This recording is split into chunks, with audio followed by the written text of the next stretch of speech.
How's it going, everyone, and welcome once again to another episode of Animal Talk Podcast in collaboration with SACA, the South African Animal Keepers Association. My name is Ryne. Now, for those of you that might be listening off of one of the many podcast platforms like Spotify, Apple Podcast, or even YouTube, you may have already noticed there's a slight difference after seeing the cover. And for those of you listening on the radio, you may hear a slight difference, and you would be correct. There is something missing, and that is my co-host.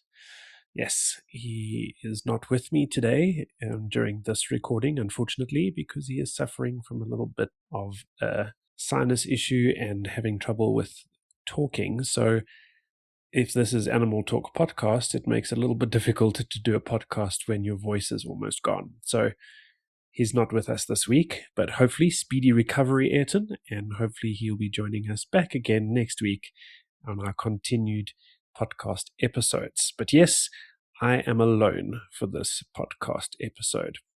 And before I get down to the nitty-gritty of this podcast, I thought I would quickly run through a couple of things. Seeing as though I chatted about now Spotify and Apple Podcast, we have quite a lot of followers on our social media. On Instagram, we have about 260 so followers. Facebook is about 220, sorry. And on our YouTube, we have 138. So if you are actually following us on our Instagram or Facebook, or actually Spotify, we have about 179. Please go and subscribe to our YouTube channel. By subscribing, it costs you nothing. All you have to do is subscribe, like, even comment, and this helps the algorithm to push our podcast to more people. And the more people get to see it, the more people get to hear about it and learn from our podcasts. So please, please, please go and subscribe to our YouTube channel. The link will be in the description below of this podcast episode, and it's also in all of our links and our social media. So please go and subscribe, like, comment, and even share. It really does help our podcast. When I started this podcast in 2020, the idea was to try and get keepers talking about lots of things, because during COVID, I was a little bit concerned that everybody was sort of losing that connection. We weren't seeing each other. And I wanted to bring people in from all over the world and the knowledge to pretty much share all of that knowledge. And then last year, so it's just been over a year now, rebooting the podcast and bringing a co-host on board has made the world of difference. And I'm very grateful that Ayrton had joined me, and very, very grateful that he's still sticking it out with me, which is absolutely wonderful. And yeah, just trying to get all of that out there. So it really does help us. We pretty much don't make anything off of our podcast. So everything we put into it is just love and passion. So please go there and subscribe and make sure to follow us on all of our platforms. It would really help. But let's get down to the nitty-gritty of this podcast. Now, you have noticed the cover, and we're going to be talking about crate training. So it was a crate idea from Ayrton, and we had been talking about this pretty much over the last 2 episodes about clicker training, and we've now got to the point where it's important to talk about something like crate training. Now, when I say crate training, I don't always mean a physical crate. It's anywhere where the animal is going to either be loaded into to move, or to go into after a certain amount of behaviors so that it can be moved back, or just go back into its enclosure. I would classify all of that as potential crate training. Now, crate training is vitally important, I find, for a lot of animal training, because it can be your best positive space for that animal. So you're pretty much looking at something that you want an animal to go to, that it feels safe, and if anything had to happen or go wrong, hopefully that didn't or doesn't happen, that would be the space that that animal would want to go to either get away from that potential problem or to just feel a lot safer. And that, I feel, is very important. Now, when you're building up the behavior of crate training, I always say and like to say that it is important for the animal to have a voice. And we've spoken about this in a couple of episodes. And I shared just recently one of the previous episodes, I think it was number 14 with Gabby Harris, about control and choice. And that's where this comes in. And it's very, very important. Control and choice, the animal choosing to be a part of that training session and choosing to go into that crate and having a voice when it's in that crate. What tends to happen a lot of the time when we are crate training, we lure animals into the crate because we want them to go into it, and then we power load them with lots of reinforcer and then close the door behind them. And as soon as you take that reinforcer away or stop power loading that reinforcer, and they look around, they get a fright, why is it closed? And they start panicking. And then it becomes a little bit of negative space for them to be in. And you don't want that. So how I've tried my best to crate train, it doesn't work always with every single animal exactly the same, but you can normally read their body language and check and see how they're feeling comfortable with it. But I would let them explore the crate on their own. And then if they go into the crate, I like to capture that behavior. And we spoke about capturing and how that works, but capturing the behavior of going in. So if the animal goes in on its own, that's amazing. I will then be like, great, good job, and reinforce that behavior inside the crate. But I'm not going to close that animal in yet. In fact, most of the time during the beginning part of crate training, if you're actually using a physical crate, I like to take the door off. And the reason why I do this is there's less chance of the door being bumped and swinging closed, or the animal bumping that door and having a negative experience.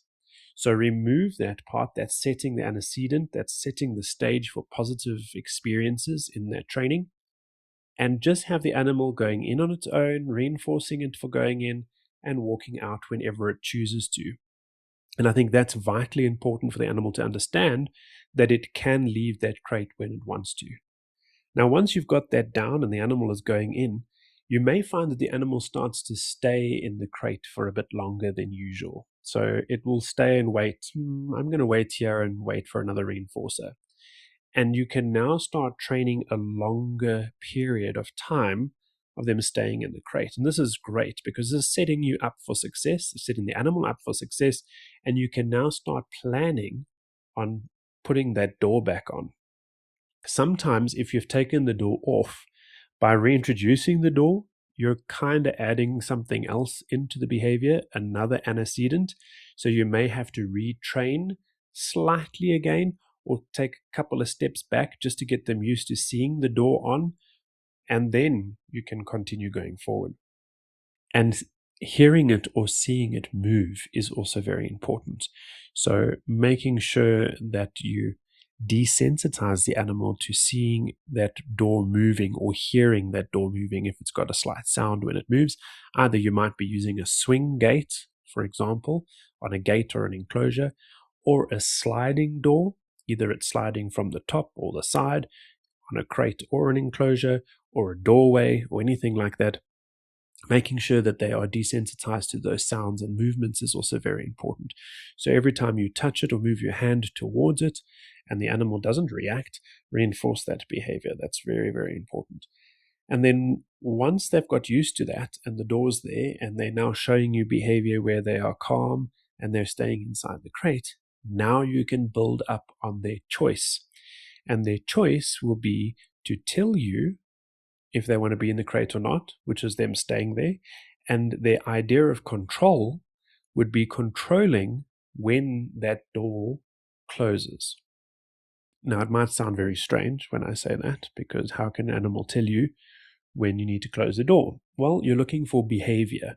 So you're watching behavior and you're sort of training a behavior indirectly of them being able to tell you, if I do this behavior, that tells you I want the door open. That was one of the behaviors to train, is to train the animal a behavior that tells me that they want the door open.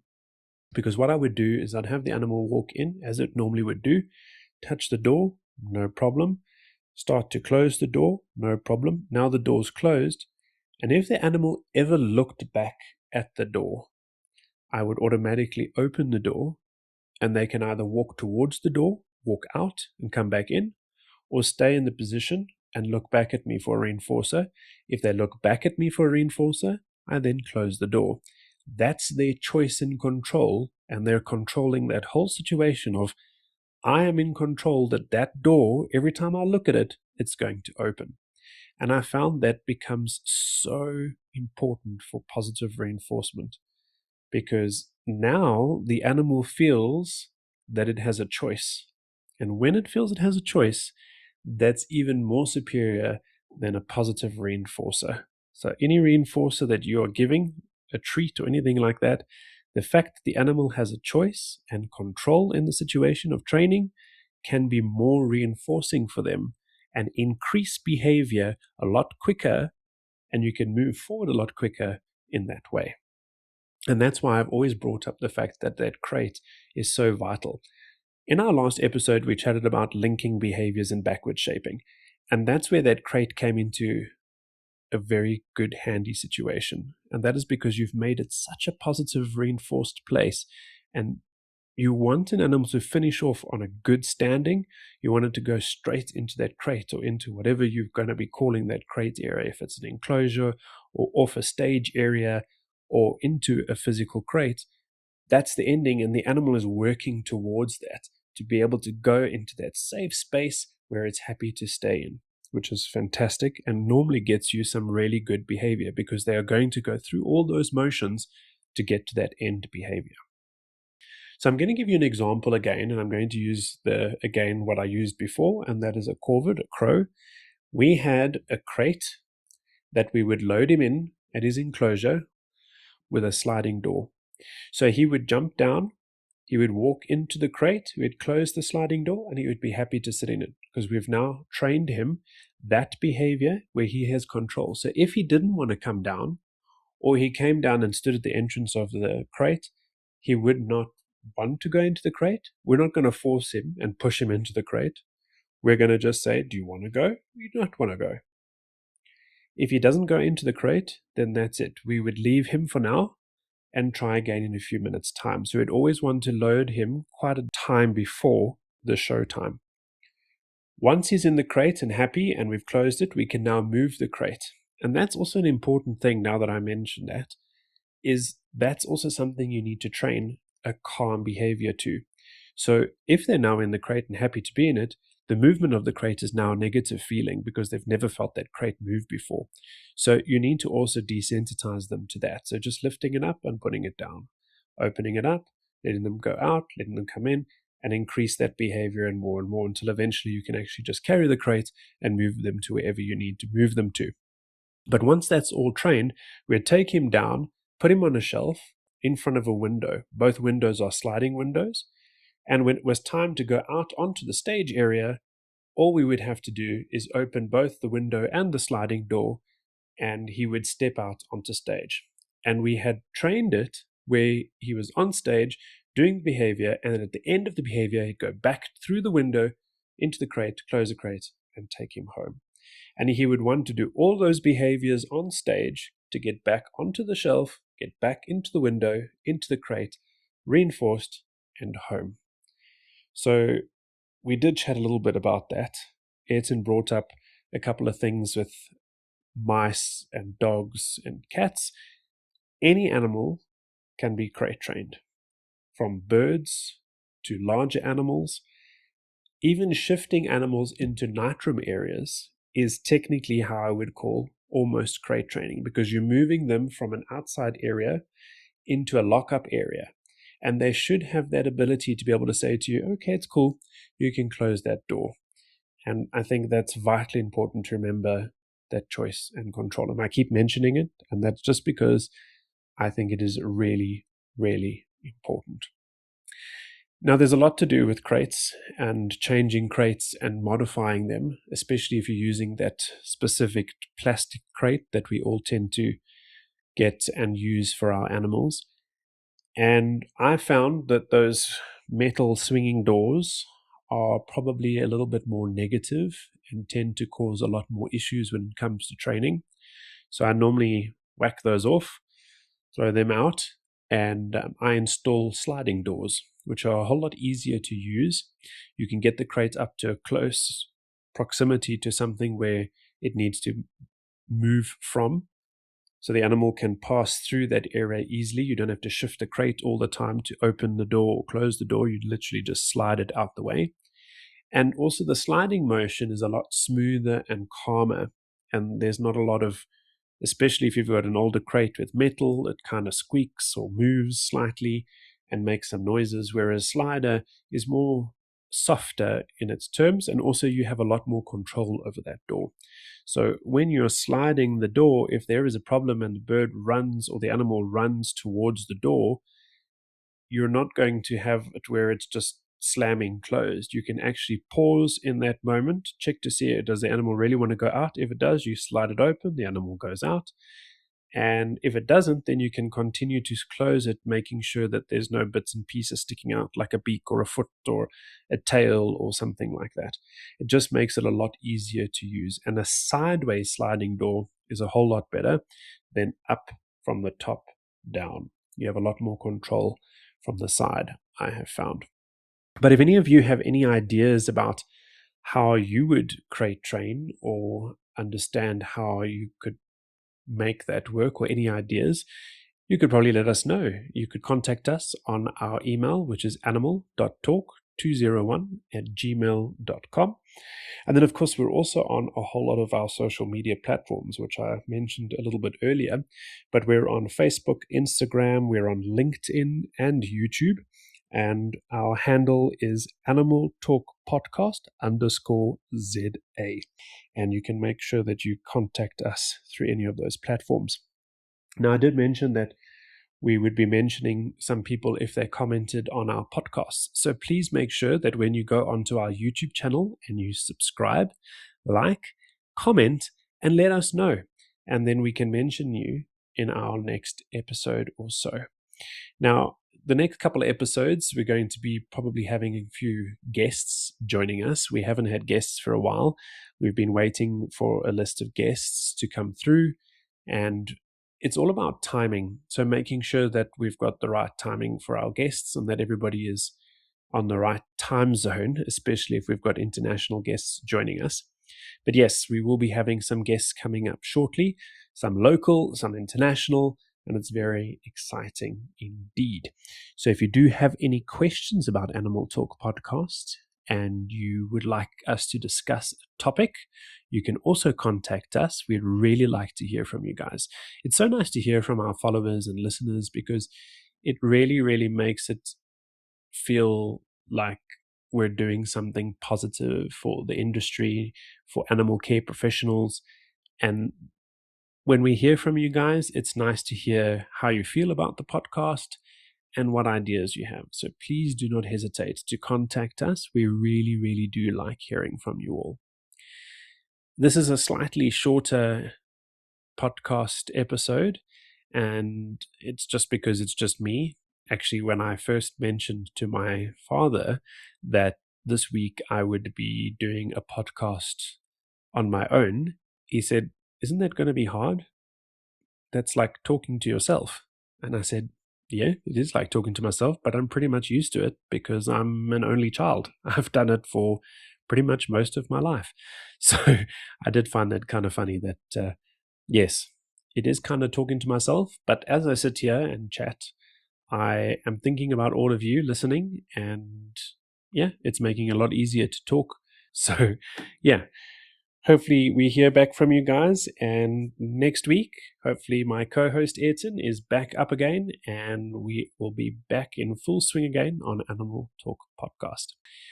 If you'd like to know a little bit more about SARCA, the South African Animal Keepers Association, there are links at the bottom of the description of our podcast. You can click on there, go onto the social media, onto the website, and have a little bit more of a look around of exactly what SARCA does and what they're about.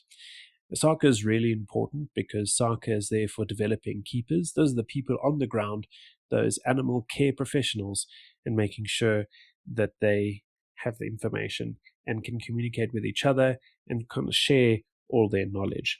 And that is why we've collaborated with Soccer, because pretty much that is what our podcast is there helping to do as well. Also, we would like to thank eRadio SA for the amazing opportunity to have us on their radio station every Saturday morning at 10 a.m.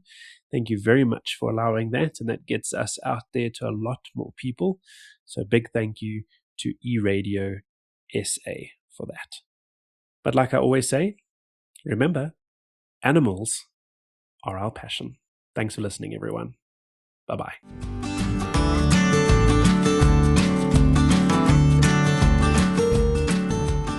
To try and remember what I was talking about. I was talking about the crate door and adding it into the situation. So let me just remember that I'm talking about that. Okay, but nobody else to remind me.